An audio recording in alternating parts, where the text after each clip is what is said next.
Alright, so we've got B7. Nope, that's the wrong one.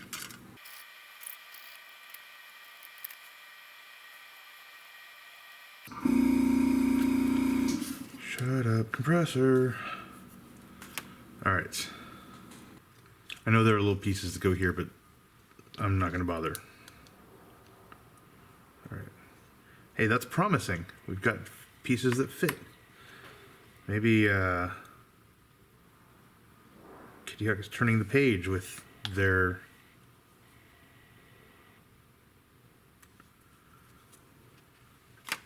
wings after the horror that was the fuselage. Alright, because this part seems to be going pretty well, I'm going to stop this and come back when we've got it all glued in.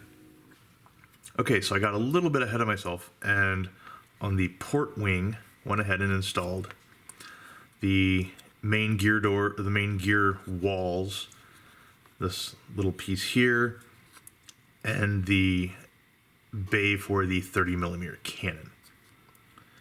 Now, I have to say, these pieces went together quite well. It feels like it was designed by somebody else compared to the fuselage. You know, you've got these big, chunky location blocks for the walls to sit up against, and it works really well. You know, something I've seen used before in other aircraft. A lot of times these will be little lips that kind of help. These are nice and chunky, which is great. You know, there's little lips here for the cannon bay, but it also rests up against the back of the gear wall. So overall, I can't fault this much at all. Slightly more frustrating is the main landing gear. This is actually missing a piece that has flown off into the wilds of the garage, and I cannot find it. So that piece will be represented on what we're going to build up next. However, you know, the wheels had a awesome lip in them, so these got sanded down, which they should anyway. You know, wheels wear down. They're not nice and curvy. The contact patch is usually flatter, so this actually works better. The wheels are kind of soft. There's not much definition between the tire itself and the wheel. There's a bit more on this side, which is nice, but still, you know, Armory makes some resin tires that I think would probably be a better option. What else? So you've got this little piece that attaches to the main gear door, and then it kind of attaches to the landing gear itself. Now, I was a dumbass and glued that in first. I would actually recommend gluing in the main gear and getting all that stuff sorted, and then gluing that piece in. But, you know, it'll work. So what I'm going to do now is walk y'all through what this looks like on the port side. So let's go ahead and bring this bad boy over here. So as you can see, I've already dropped one of these pieces into place. Let's move this guy. And so these slot in pretty well. I mean, they move a little bit, you know, and of course, if you pull it out, it's going to move. But that block there at the back does a really good job of holding these things where they need to be. So I'll take this, give it the solvent treatment.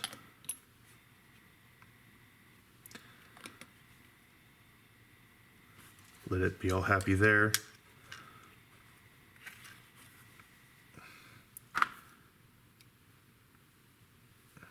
This piece goes in. Shut up, compressor. Just like so.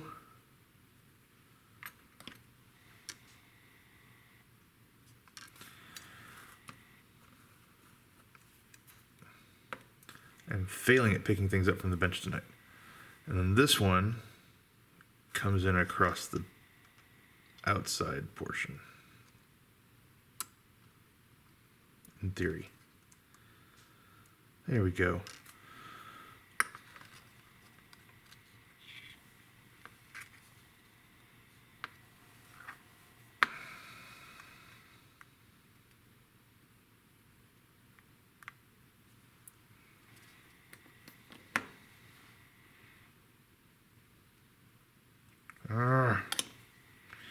This one is the one that doesn't hold as well as the others.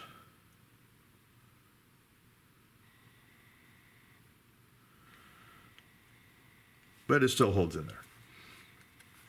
All right, so we've got those. Now to do the cannon. Now, I don't know why they designed this piece like this, but they did. However, I'm going to keep this little sprue nib on here so that I can go ahead and attach the piece to the main cannon.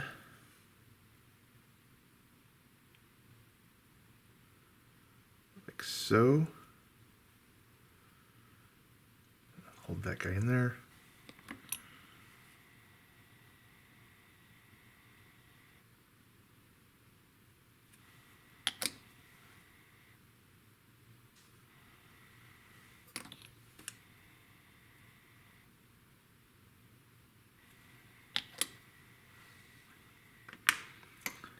And then now that that's glued in, we can come in here, just remove that guy. Sanding stick, a little bit of clean up there.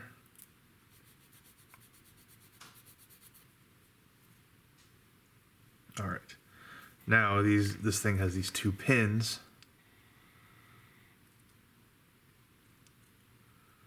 That fit in like so. And then it's just a matter of gluing them down.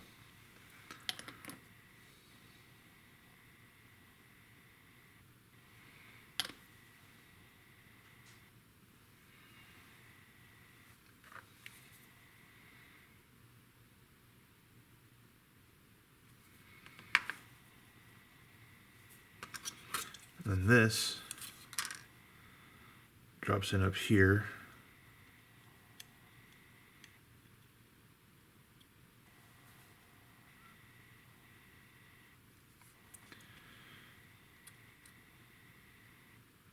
Like so. Now that that's in place, we just, again, glue and use those lips that hold it in place to catch the solvent and really fix it in there. And then I'm going to go ahead and try to get what I can here on the back wall. So that's it for that. Nothing to it, really. Now let's move on to the landing gear. So the wheels are pretty basic, as you can see, just two halves. No fancy separate hubs, which is fine by me. No vinyl tires, which is great by me. But these tires are a little bit on the plain Jane side. And again, I'd probably go resin just for kicks. What we want to do here is get these things glued first. Give them a minute to set up so we can come back and sand this down and get that sort of nice, you can see here it's got a very round profile. I want to sand that down so it's a bit flatter.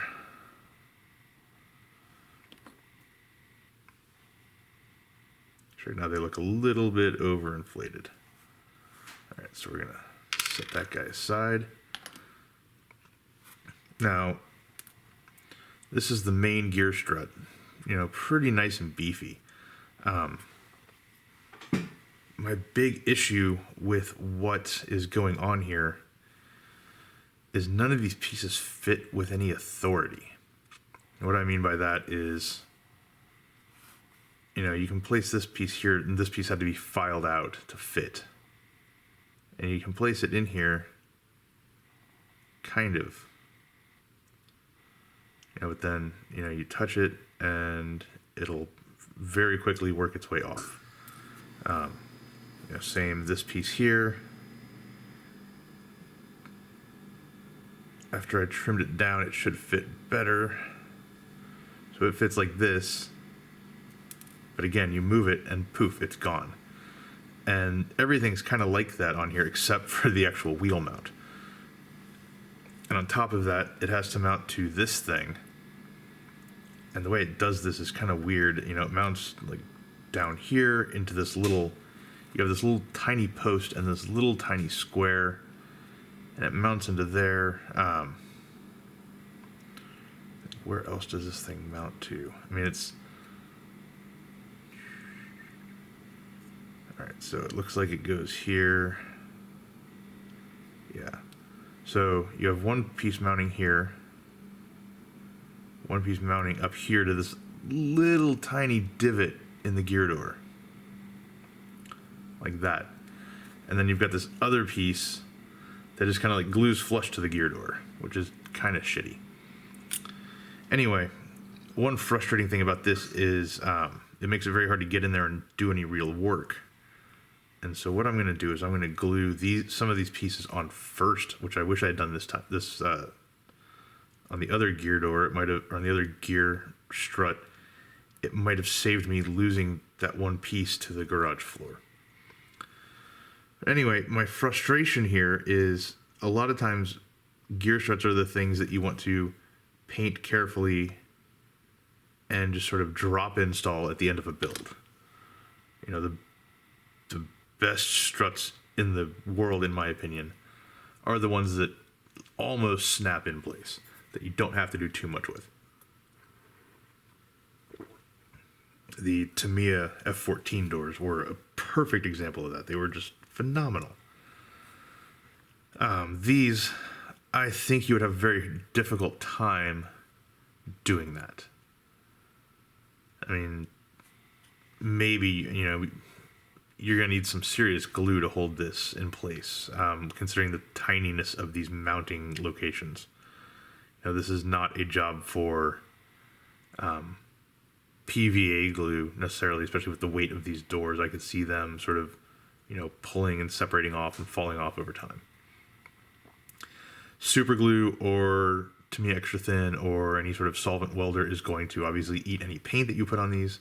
So it just poses a frustrating burden, I would say, on getting these things done. I'm not going to damn Kitty Hawk for that, though, because honestly, every single manufacturer, it seems, does this with some of their complicated gear struts. Tamiya is literally, with that F14, they're literally an exception to that rule.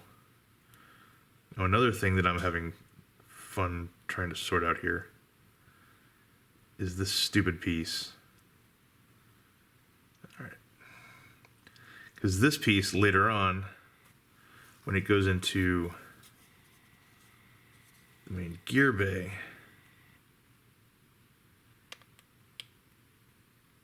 you know, the strut slots in here. This thing is supposed to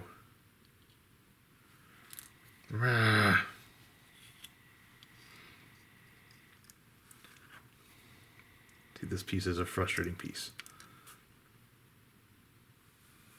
It's supposed to come down here and link into this hole right here. And you can see it maybe a little better this way.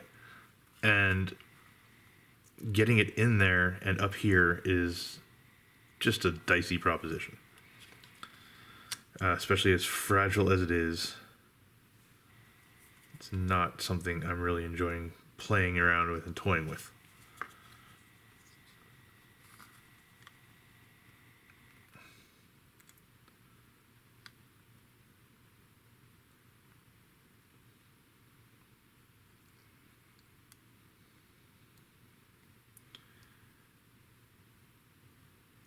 And honestly, this whole exercise has me wondering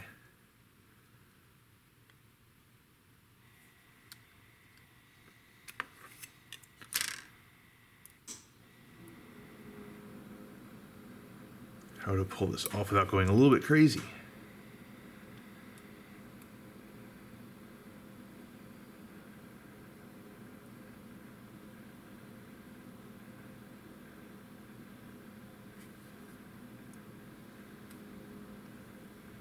As you can see, you know, you do this and doesn't want to go all the way up. This is not this thing's natural state.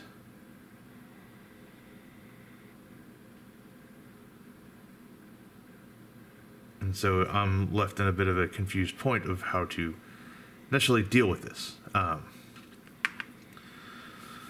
If I were painting this, I would be kind of pissed off right now because this is a ridiculous ask that it's pulling here. But what else are you gonna do?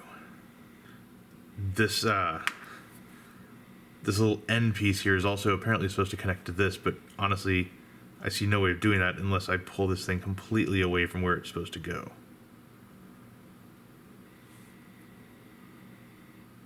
And the way that this thing sits,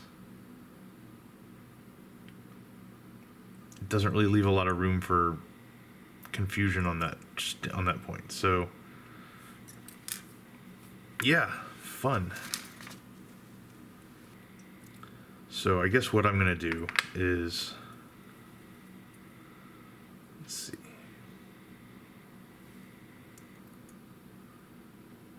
Maybe this is a good time to just glue this bastard in place. You know what? I'm gonna cut that little nib off because it's just not helping. All right.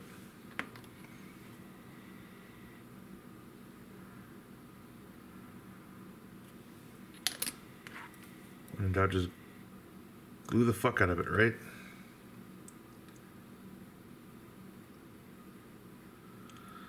It's funny though, the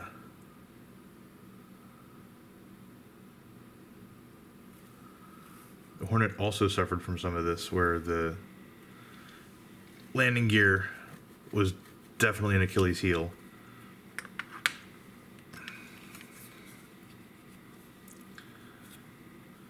And I'm just gonna set this in here for a minute. Or I'm just gonna fuck everything up. How about that? So yeah, this is definitely one where I think some other solution would be ideal. I just don't know what it is. This is a weird landing gear design. In the meantime, though, I guess we can go ahead and maybe knock this portion out.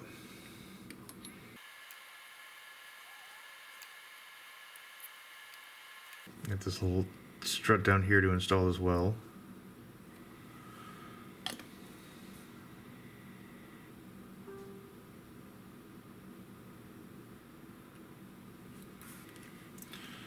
So we're going to set that one aside. Get this piece, which glues into the gear bay. It's got a nice big mounting tab, and on the other side, yep, there we go. See, if the mounting tabs worked like this on the fuselage, would have been no problems. If the provisions for getting the fuselage section together had worked like this gear bay with the walls, we've had no problems. But we had problems. All right, now this thing I think is set up enough that we can go ahead and have a sanding party. So, nothing really special to how I flattened that other wheel out a little bit, just sanding stick, rounded motion, just keep it going.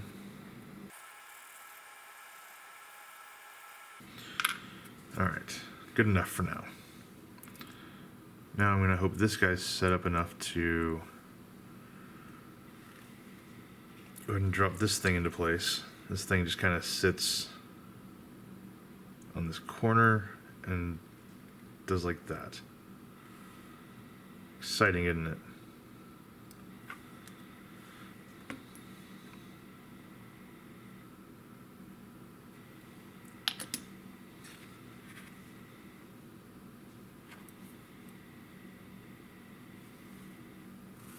And see, this is where that other piece interferes with this piece. Because of course it does. So we'll see where that goes. But for now, we've got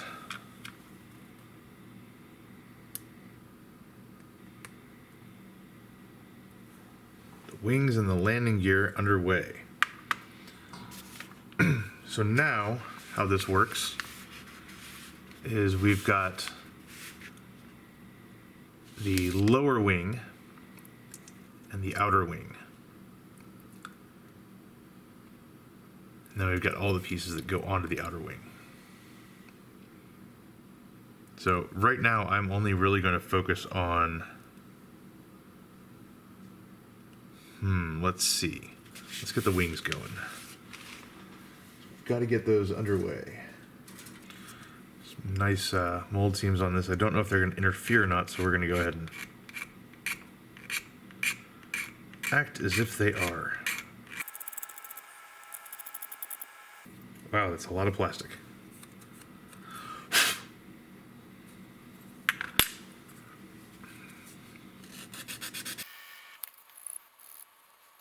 That's that wing. I got this thing with the sprue tabs right up in the business of these little guys. Now I'm going to hope against hope that these things aren't too wide for those openings on the wing. That would be annoying.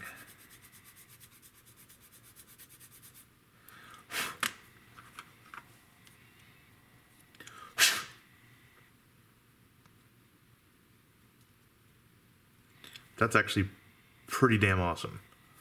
So whoever at Kitty Hawk is responsible for these, keep it up. That's nice to see.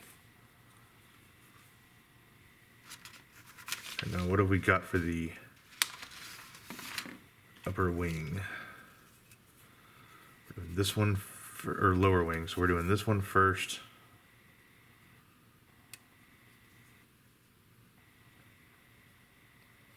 This is all very confusing.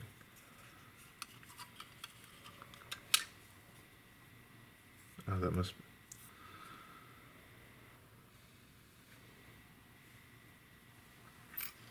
Sorry, I'm trying to follow the instructions here, and they are kind of being a bit lazy in how they show things. Oh, I was wondering why that thing's not going down. It's because we've got ejector pins. All right. Fuck off. Fuck off. Trying to get stuff done here. You're in the way. All right.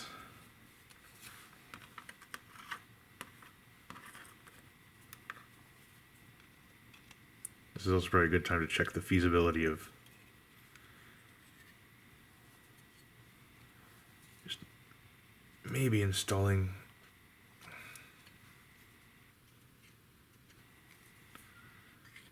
and that is a tight fit.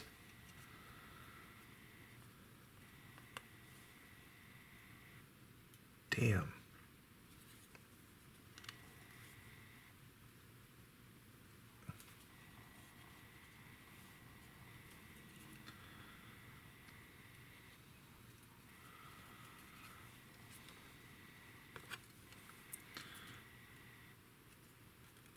But the cool thing is, I think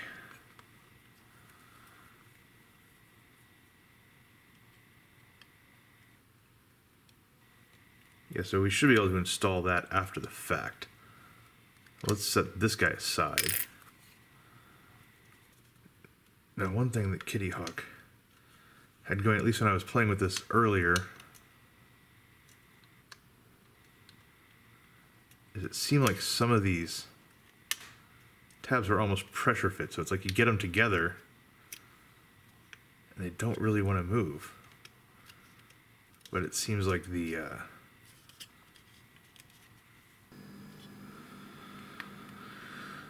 everything seems fine until you have a stupid little thing hanging out back there.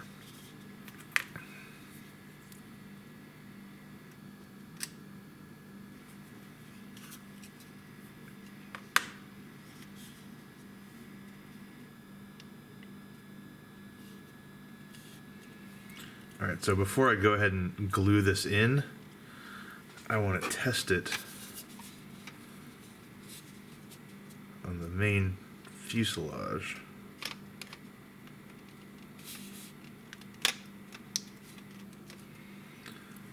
Okay, I'm going to give them props. Whoever's doing these wings has their shit together. That works very well. That almost makes me forgive what was going on in the fuselage. Good lord, yeah. That is nice. Let's zoom it out so you can see it a little bit better. I mean, that's a good slot in right there. Stop moving, camera. Jesus. I mean, it's no wiggle, nothing. So yeah, I will give credit where credit's due. I hate a lot about the fuselage, like in the wings. And then these guys do have that sort of limited swing action available to them. So yeah, overall, I am impressed. Well done, guys. Shut up, compressor.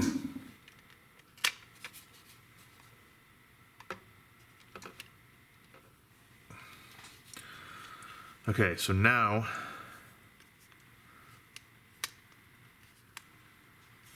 I'm not looking forward to gluing this, though I will admit.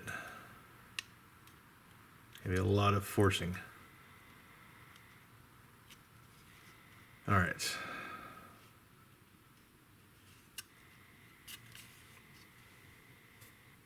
This is going to be one for MEK.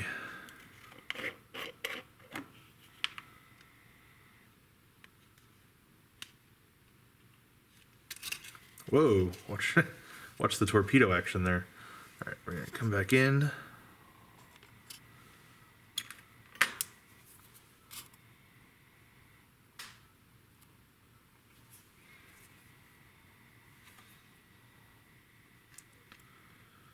So I'm not sure what's going on here. Why the wings are so competent compared to the fuselage, and compared to everything going on inside that fuselage, from the cockpit to the engine to the shot cone. The shit in there is just jacked 6 ways from Sunday, but the wings actually seem like somebody thought about them.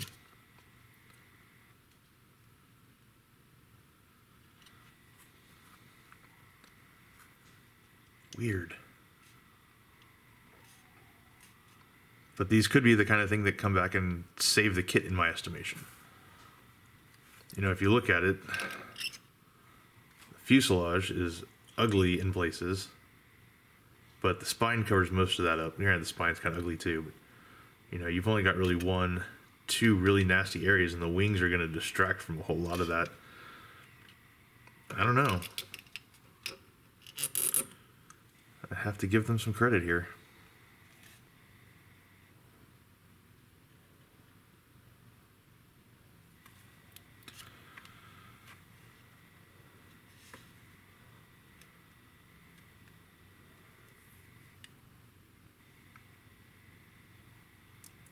Trying to let the glue set before I move on.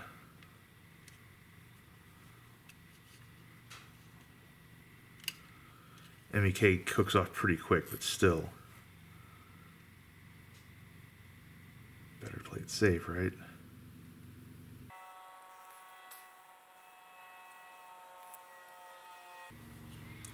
I will say, I think no matter what, this little join right here is going to take putty. There's no way around that. Just a little tiny bit, but that's gonna need it.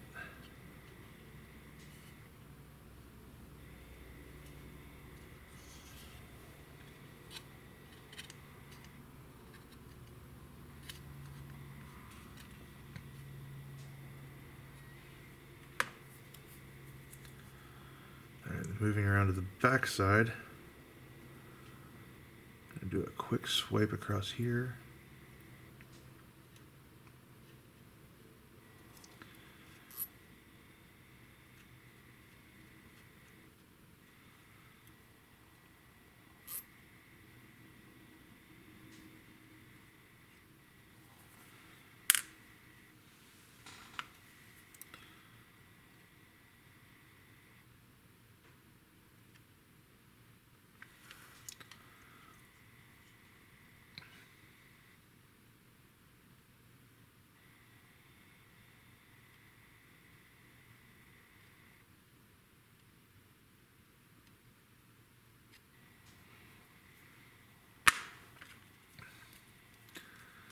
Then we've got this sort of inner flap area.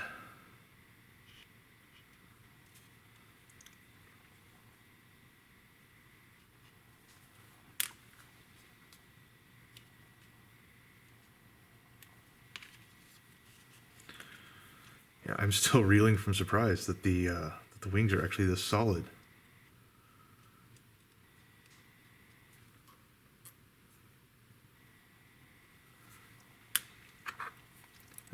This reminds me a lot more of like some of the clever stuff they did with the AH-1Z. It's nice. Angry Matt is calming down. All right, so I'm gonna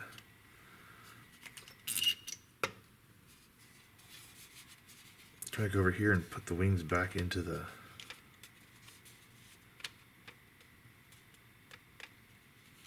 watch. Now they won't fit.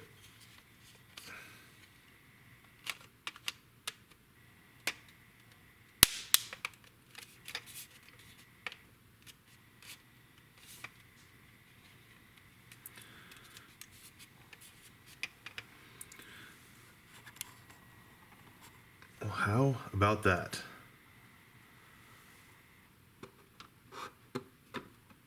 All right, second set.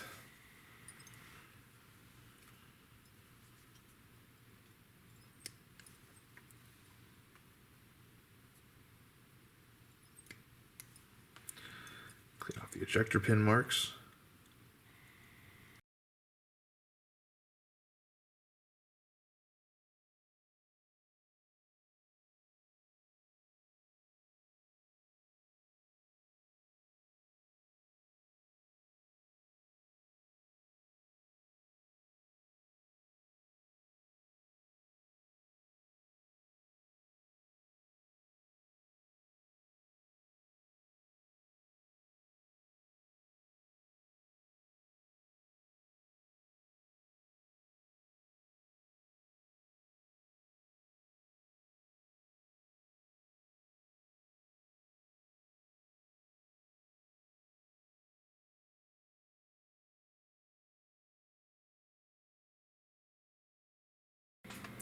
So here we've got the wings attached.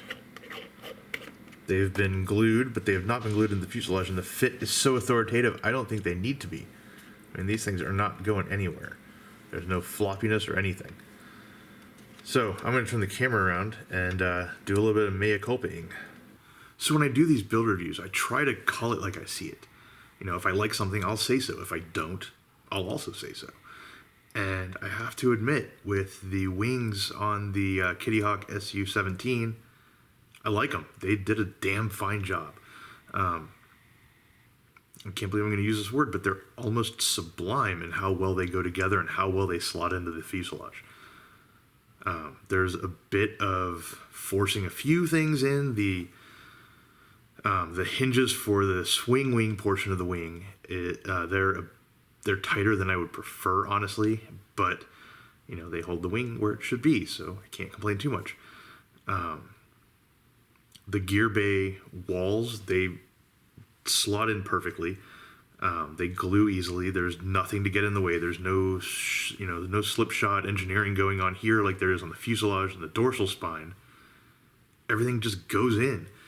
The wings just clamp down on top of each other. The locating pins have a pseudo snap fit kind of a thing going on, where they actually seem to grip the locating holes. And so, you know, with a lot of locating pins, you put them together, but then you set the thing down, it just falls apart. These, press them down, and they actually hold a little. I mean, they're not going to hold completely, but they hold a little bit, which is, you know, pretty impressive. And then once glue hits them, they're locked in. So the wings themselves go together great, and then they also slot into the fuselage perfectly. They are, for lack of a better term, snap fit. They just lock in, and you're done. I don't even think I'm going to glue them, to be honest. They fit that well. So, you know, massive kudos to Kitty Hawk for at least that portion of the kit. I'm still not a big fan of the way the fuselage goes together, you know, blah, blah, blah. But it's nice to see at least part of the kit showing the potential for what they could really make. I would love to see, when they come out with, I'm sure they're gonna come out with additional versions of this thing. If they come out with the UM twin seater, I'd love to see them just say fuck it and make a full length fuselage and bring that to bear. Because with that, you might actually get better fit on the fuselage, better engineering. With these wings, you could have a solid damn kit on your hands. And so, yeah, I'm definitely not ready to say go out and buy this kit. It's fantastic. But I am definitely also not as down on it as I was in the previous installment, playing with the fuselage alone. So with that, I am going to call it a night again, and go on vacation for a few days. And when I come back, we're going to finish this bastard up. So talk to you later.